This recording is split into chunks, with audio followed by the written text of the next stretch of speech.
Evanđelski ulomak po Mateju je tekst koji nam vrlo jasno očituje onaj evanđelski radikalizam koji donosi Isus Krist. Ono što su ljudi poštivali izvani, on na neki način pounutrašnjuje. I ono možda što najviše bode u oči danas je staviti tako blizu dva zla koja raskidaju brak, bračnu zajednicu, bračnu instituciju, bračnu ljubav, je nešto što nam možda treba nas danas potresti. Govor je o preljubu i govor je o rastavi. Bojim se da danas ljudi vrlo površno i vrlo gotovo zabavno razmišljaju o tim stvarima. Neki kažu da je preljub dobar u braku. Šta?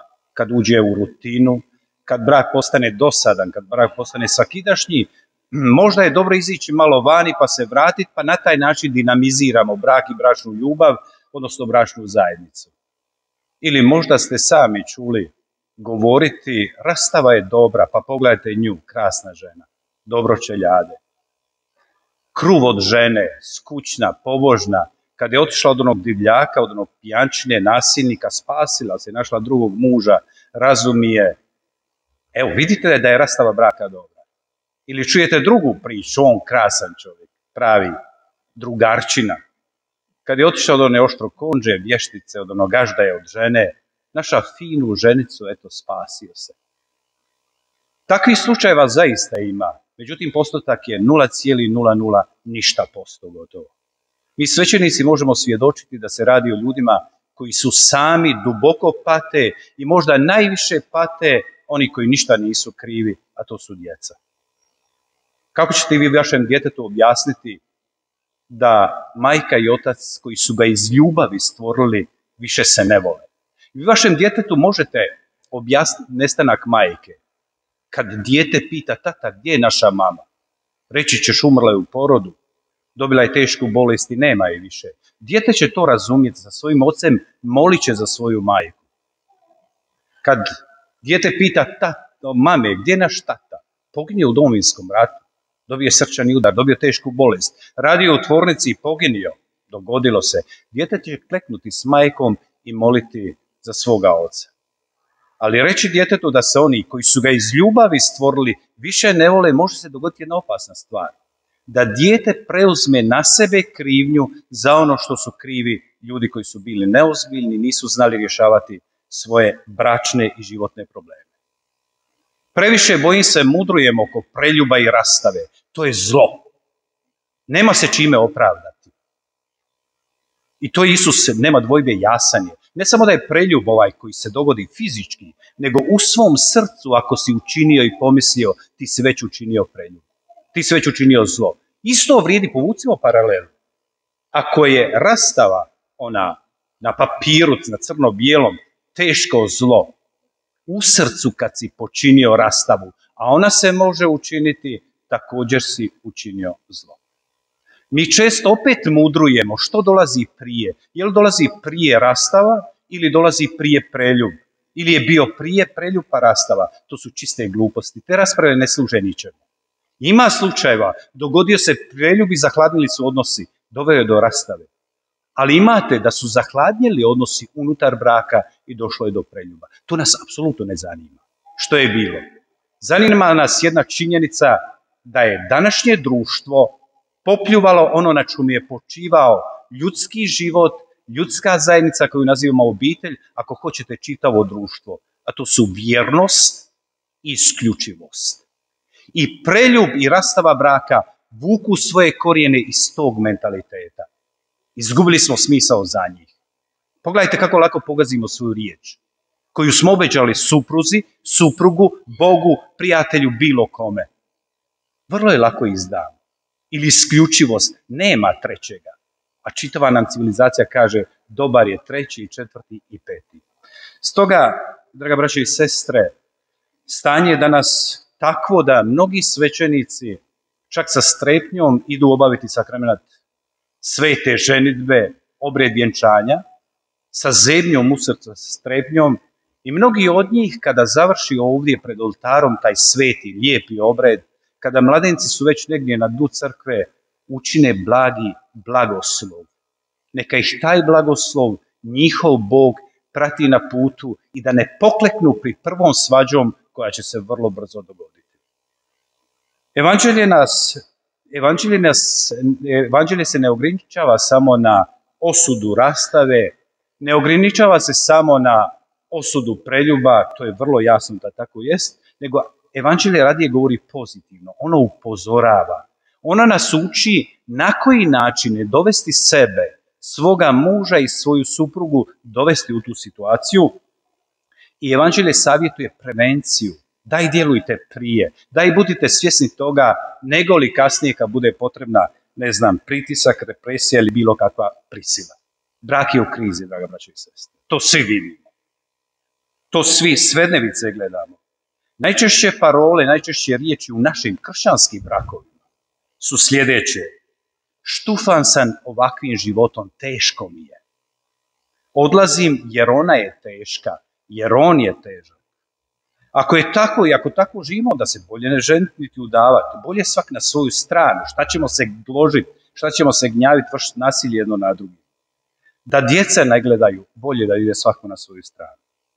Slične se riječi i fraze pojavljuju već, nažalost, na počecima zajedničkog bračnog življenja. To samo pokazuje koliko smo nekada ozbiljni, a neozbiljni smo vrlo. Vjerujem da bi se kršćani, koji često upadaju u takve samooptužbe, ako hoćete, takvo kvalificiranje trenutnog stanja u vlastitom braku, trebali ispovjediti za takve riječi. Jer to je na neki način predznak nečega što je grozno. Ako se već sada tako osjećaš, ništa ne poduzmeš, ti ideš putem koji je poznat. Ti na neki način već takvim mentalitetom, eto to je rastava u srcu, o kojoj Isus govori i koju je naslutiti u današnjem evanđelskom ulomku, da ti takvim govorom, takvim stavom prema svom suprugu, prema svojoj supruzi, zapravo ideš protiv stabilnosti i bračnog jedinstva. To je jedan psihološki predznak nečega što je vrlo, vrlo grozno. Zapravo, bračna i obiteljska zajednica participiraju, nažalost, na jednom mentalitetu koji je postao naš svakidašnji aktualni mentalitet, a to je upotrijebi i baci. Pogledajte na samo način na koji se odnosimo prema stvarima. Ako se neki aparat ili instrument, ne daj Bože, ošteti, pokvari, malo škvorca, nitko ne misli na popraviti. Pa i oni su danas tako napravljeni da nema smisla ako se pokvari da ga popravljaš. Ali Europa dolazi do toga.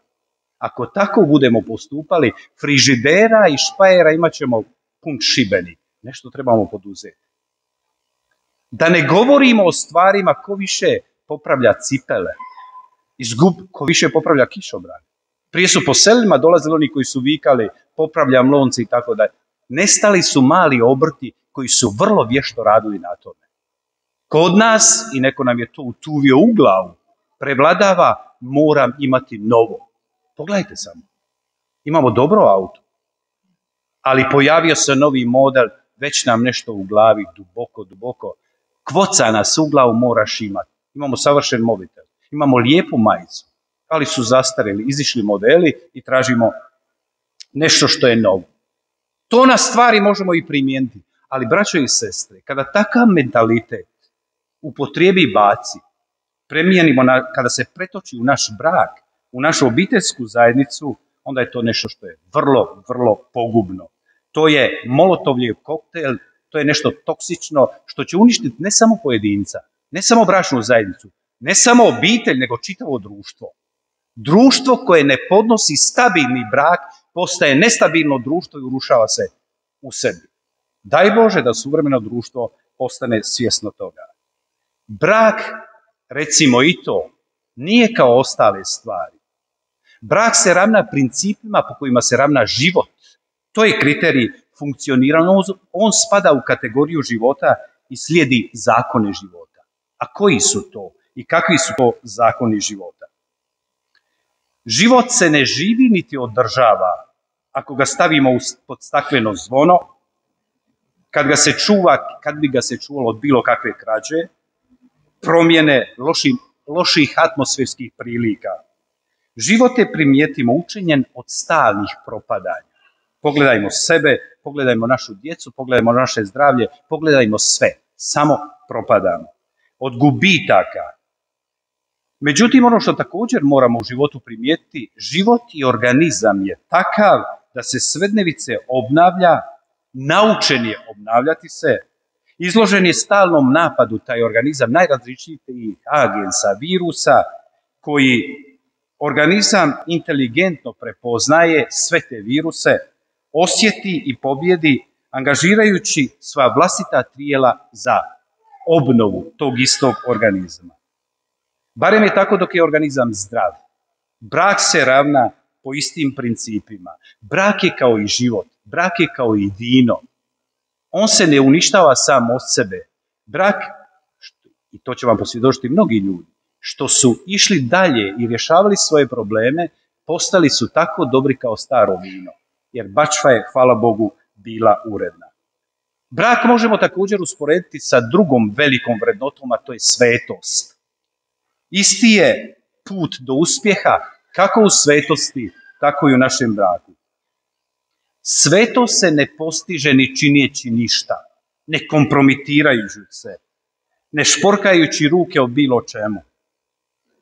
Svetac se ne rađa, nego se svece mukotrpno iz dana u dan postaje. Svetost je učinjena od padova, draga braćo i sestre, iz kojih treba ustati, podići se. Napravljena je od dubokih zastranjenja, od dubokih grijeha, užasnih. I dogodi se da se jednoga dana iz tog i takvog života dignemo potpuno novi i krenemo u novi život. Svetost je plod stalnoga obraćenja i stalnoga rasta. Na tom putu, draga braćo i sestre, sveci nam mogu biti neizmjeran i dobar primjer. Oni prolaze prije svega kroz ono što se zove tamna noć osjećaja, kojoj višta, evo, pogledajmo malo i naše živote, osobito vi koji jeste u braku. Pogledajmo koliko naši životi često sliče na živote tih ljudi, svetaca. Oni prije svega prolaze kroz tu tamnu noć osjećaja, gdje zaista više ništa ne osjećaju, kažu da je to noć samoubojica. Nikakav polet, suhi su, prazni, sve što čine snagom volje i s ogromnim naporom. I to nije najgore. Nakon toga slijedi noć mračna noć duha, mračna noć duše, koja je još gora od ove prve. U njoj se ulazi u jednu krizu ne samo osjećaja, nego razuma i duha, koja je još gora od one prve, i ulazi se u krizu, možemo reći, svega. Sumnjamo jesmo li na pravom putu, sumnjamo je li naš život ima smisla, sumnjamo je li naš brak ima smisla, je li sve ide kraju. Nipošto ne ide kraju. To je samo preludi, to je početak kod ozbiljnih ljudi i to je prolaz u jednu novu svjetlost, jednu čistiju ljubav. I vidjet ćete da to nije kraj nego početak i to će vam mnogi ljudi koji su bilo u svojoj svetosti, na putu svetosti, bilo u svom braku, zaista kadri posvjedočiti. Vjerujem, kažem, da mnogi bračni drugovi poznaju upravo to. Onaj prvotni zanos, onaj entuzijazam na početku braka, on je bio takav i takav, ali ona zrelost, ona ljepota koja se događa na kraju gotovo u zrelosti braka, ne može se ničim usporediti sa onim, rekao bi nekak, koja je razlika bitna? Ondje smo možda voljeli drugoga zato što nam je on priskrbio nekakav užitak. Ovdje volimo drugoga zbog njega samoga. Evo, to je kako kod svetosti, tako ista stvar i u našem braku. Što bi se moglo sugerirati današnjem braku, današnjim bračnim drugovima koji, ne daj Bože, evo, sudjeluju na ovom i ovakvom mentalitetu? Čini se da je potrebno otkriti ono što su naši stari dobro znali. Tom mentalitetu upotrijebi i baci suprotstaviti jedan mentalitet koji trebamo zaživjeti, a to je upotrijebi, pa ako se pokida, ako se iskida, zakrpaj. To su naše bake savršeno radile. Neka ste imali misli, hlače ne valja ništa, ali su tako savršeno i dobro učinili to krpanje, da neka su te stare hlače izgledale kao nove, možda čak i bolje od novih. Dakle, taj mentalitet zamijenimo ovim. I ono što je također vrlo bitno za bračni život, nemojte čekati krpanje. Možda su mnogi brakovi propali zbog toga što su mislili da će se stvari same od sebe riješiti. Neće. Na prvi znak nečega što ne funkcionira, djelujte, sjedite, pričajte. I ono što je također važno, evanđelje vam tu može silno pomoći.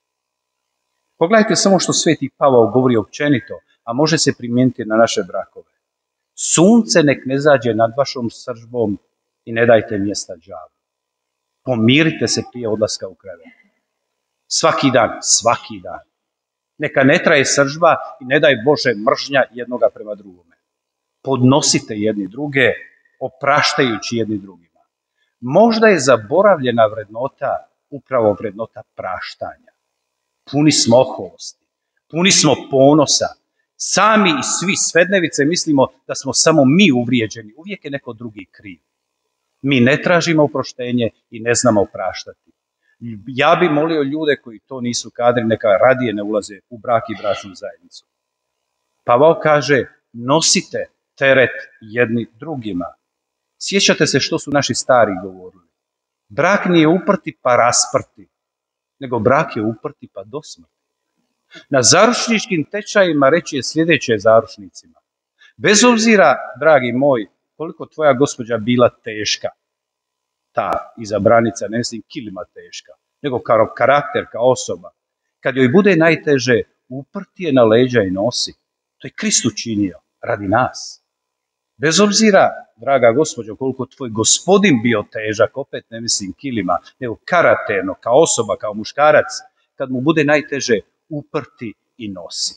To je smisao do onog trenutka dokle, stari su govorili također, usque ad mortem, dok nas smrt ne rastavi. I djelujte odmah, već od prvih, kažem, naznaka bilo kakvog poremećaja u vašem bračnom ili zaručničkom odnosu. I pozvati je naravno onoga koji je glavni, a to je Isus Krist. Sjetimo se, dakle, kad god nam bude teško u braku, kad god nešto ne funkcionira, sjetimo se Kane Galilejske. Dakle, kao što je blažena djevica Marija pozvala svoga sina, vina nemaju, učinite i vi to. Što to konkretno znači? Pogledajte simboliku koja stoji u tom evanđelskom ulomku. Vino i voda. Vino znači entuzijazam, radost, sreću, zanos, ponos. I to se redovito događa na početku braka. Mladi ljudi su zaista zanesreni. Međutim, to vino, kao i u Kani Galilejskoj, malo pomalo nestaje, nema ga. Čak što više, pretvara se u vodu. Još gore, pretvara se u baruštinu, pretvara se u smrdljivu vodu, ustajalu. I onda što je učiniti? Jer voda je simbol toga, rutine, naviknutosti. Ne može je više podnijeti, čujte ono, štu sam svega. Tada je potrebno pozvati Isusa da učini čudo u našem braku. Da ponovno tu vodu, kakva god ona bila, pretvori u dobro vino. Ne više početaka našeg zajedničkog življenja, nego evo, nečega što idemo zajednički kraj. Djece nema više, ostajete vas dvoje i ono što je smisao braka, s pomoć Krista, evanđelja, možete prispjeti ovom kraju, a danas nas Isus upozorava na poseban način na dva zla koja nas razdiru, a to su preljub i rastava braka. Molimo da se to u našim zajednicama više ne događa. Amen.